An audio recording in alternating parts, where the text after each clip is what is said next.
ഈ യോഗത്തിൻ്റെ അധ്യക്ഷനായി അംബേദ്കർ സാറ്, അതുപോലെ തന്നെ ഇവിടെ എത്തിച്ചേർന്നിരിക്കുന്ന ബഹുമാന്യരായ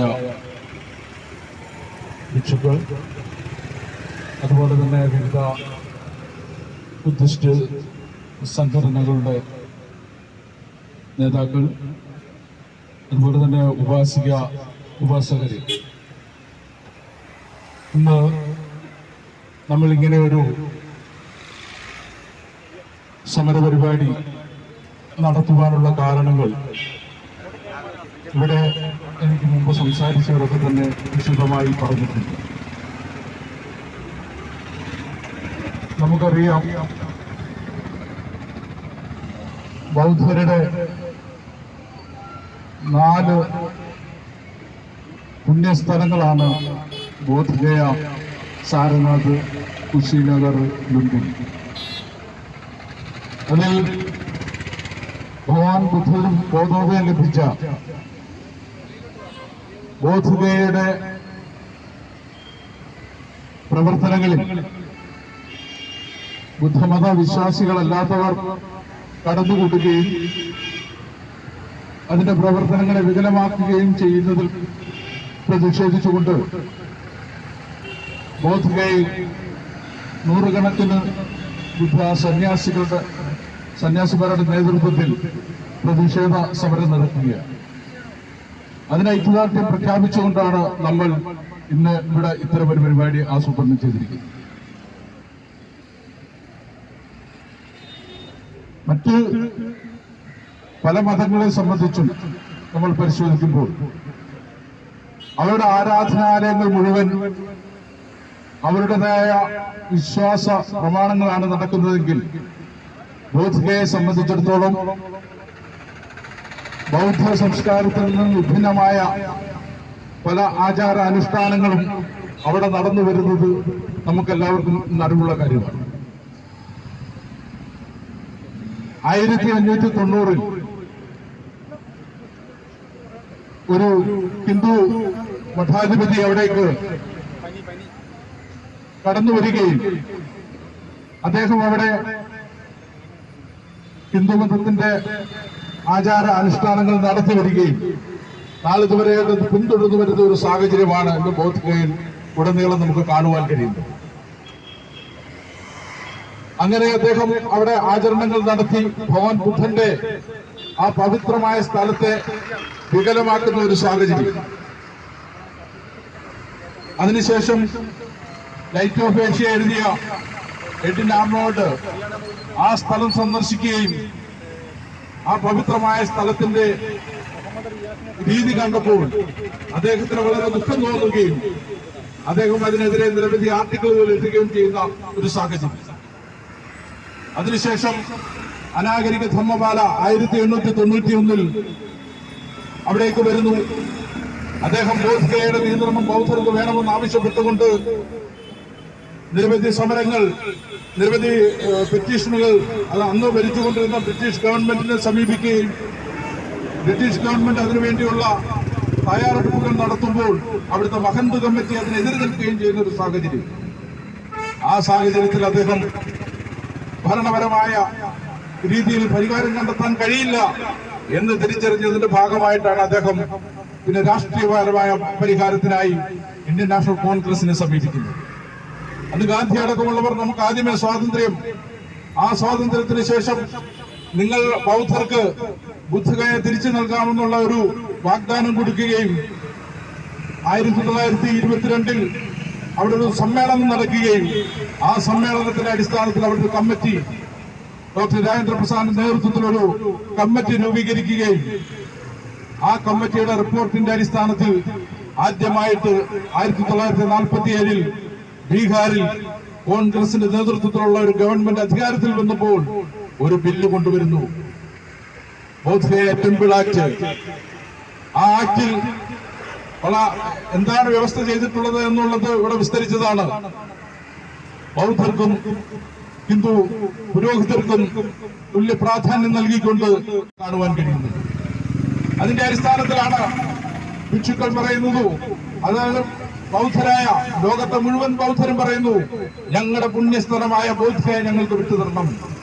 ആ ബോധ്ഗയയുടെ പൂർണ്ണ അധികാരം ബൗദ്ധർക്ക് മാത്രമായിരിക്കണമെന്ന് പറഞ്ഞുകൊണ്ടിരുന്ന സമരം നടന്നുകൊണ്ടിരിക്കുന്നത്.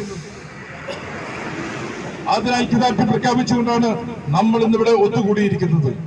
നമ്മളുടെ ആവശ്യം ബോധ്ഗയയെ നമുക്ക് വിട്ടുകിട്ടണം.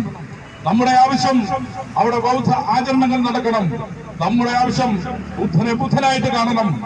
നമ്മൾ ഒരു കാര്യം മനസ്സിലാക്കണം, ഇത് പറയുമ്പോൾ നമ്മൾ ഇത് അങ്ങോട്ട് ആവശ്യപ്പെടുമ്പോൾ അവിടെ നിൽക്കുന്ന ഹിന്ദു മതാധിപതികൾ പറയുന്നത് ബുദ്ധൻ വിഷ്ണുവിന്റെ 9ാമത്തെ അവതാരമാണ്, അതുകൊണ്ട് ഞങ്ങൾക്കും കൂടെ അവകാശപ്പെട്ടതാണ് ഈ സ്ഥലം എന്ന് പറഞ്ഞുകൊണ്ടാണ് അവർ അവിടെ കടന്നുകൂടിയിരിക്കുന്നത് എന്നുള്ള കാര്യം നമ്മൾ മനസ്സിലാക്കണം.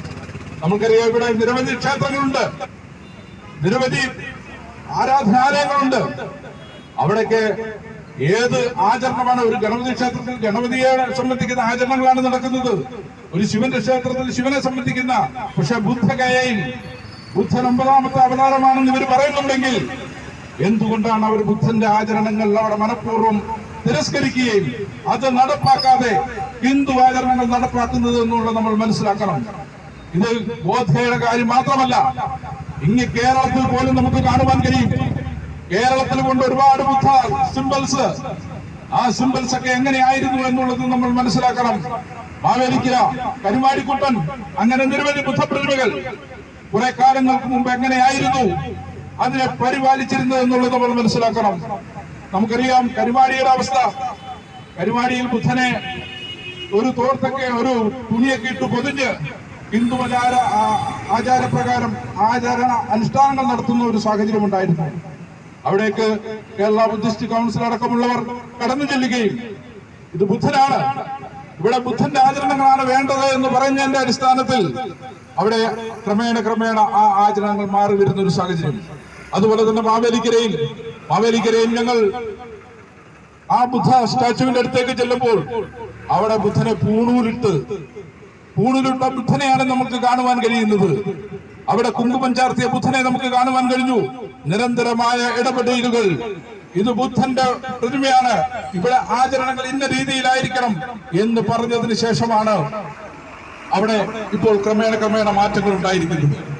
നമുക്കറിയാം, ഈ ബോധ്ഗയ അടക്കമുള്ള സ്ഥലങ്ങൾ, ബുദ്ധന്റെ സ്ഥലങ്ങൾ, അവിടെ അതിന്റെ അവകാശം യഥാർത്ഥത്തിൽ ബൗദ്ധർക്കാണെന്നുള്ള കാര്യം എല്ലാവർക്കും അറിയാവുന്ന കാര്യമാണ്.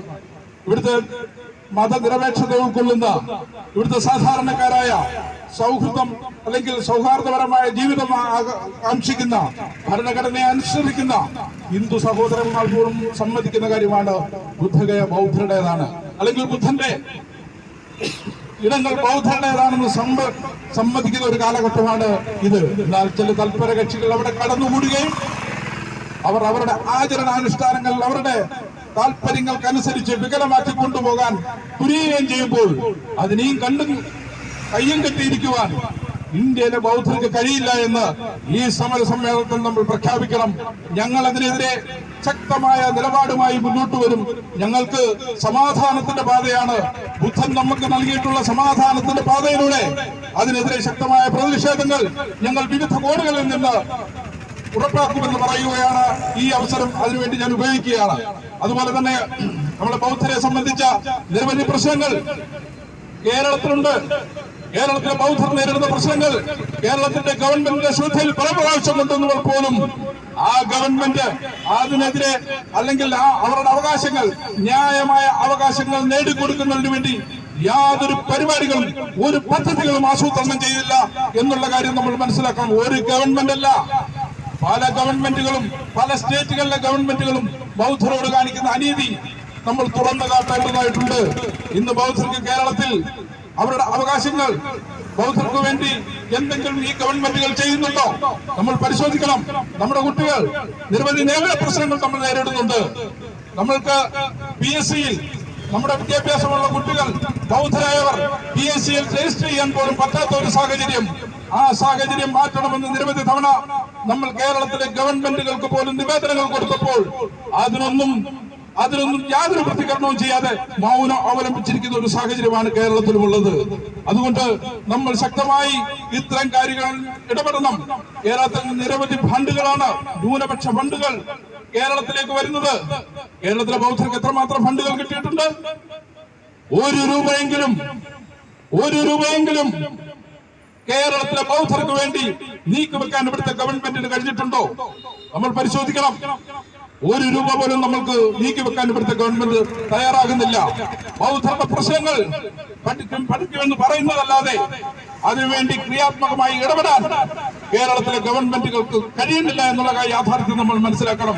അപ്പൊ ഇത് ഒരിടത്തല്ല, എല്ലായിടത്തും ബൗദ്ധരോട് കാണിക്കുന്ന അനീതി, ആ അനീതിക്കെതിരെയുള്ള പ്രതിഷേധം കൂടിയാണ് ഈ സമരം എന്നുള്ള കാര്യം നമ്മൾ ഓർമ്മിപ്പിക്കുകയാണ്. പ്രിയമുള്ളവരെ, ഇത്തരമൊരു സാഹചര്യത്തിൽ നമ്മളിവിടെ ഒത്തുകൂടുകയും ഈ പരിപാടി വളരെ സമാധാനപരമായി വിജയിപ്പിക്കുകയും ചെയ്ത നിങ്ങൾക്കെല്ലാവർക്കും എല്ലാവിധ ആശംസകളും നേർന്നുകൊണ്ട് ബുദ്ധഗയ അതിന്റെ വിമോചനം സാധ്യമാകട്ടെ എന്ന് പറഞ്ഞുകൊണ്ട് ഞാൻ എന്റെ വാക്കുകൾ ഉപസംഹരിക്കുന്നു. നമോ ബുദ്ധായ.